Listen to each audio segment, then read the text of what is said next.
Джаныш Маматов живет в селе неподалеку от города Ош. Нередко большую часть дня он проводит в поисках угля. В последнее время стало трудно найти качественное и в то же время недорогое топливо.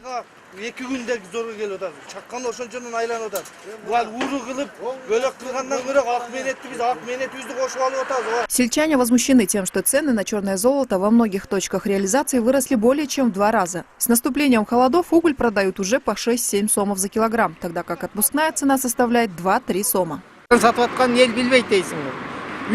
Разве правильно повышать цены на уголь, как только наступает холода? Насколько я знаю, отпускная цена на уголь 2-3 сома, а в городе продают по 6-7. Это возмутимо. Теперь мне потребуется много средств для закупки достаточного количества сырья.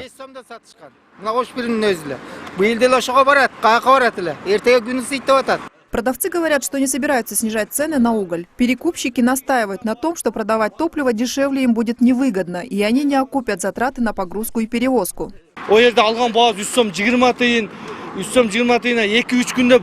Покупатели не до конца понимают, сколько труда вкладывается в транспортировку угля. Например, чтобы привезти этот уголь, мне пришлось 3 дня ночевать в машине. Дорога дальняя, надо учитывать бензин. А здесь мы уголь еще и очищаем. Без надбавки в 3 сома оборот себя попросту не оправдает.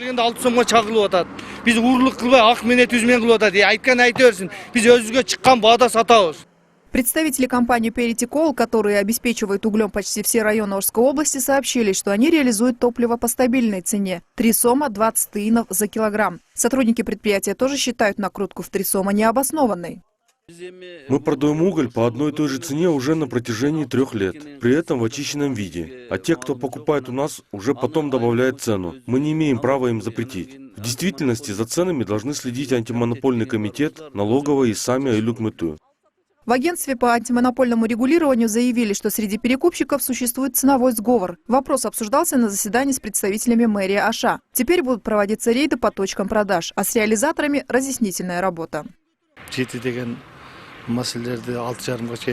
Мы сейчас сбиваем цену с 6 сом 50 тыин до 6 сомов за килограмм. В селе Фуркат есть топ-база компании «Перитикол». Там нуждающимся семьям, пенсионерам продают уголь за 4 сома 80 тыин.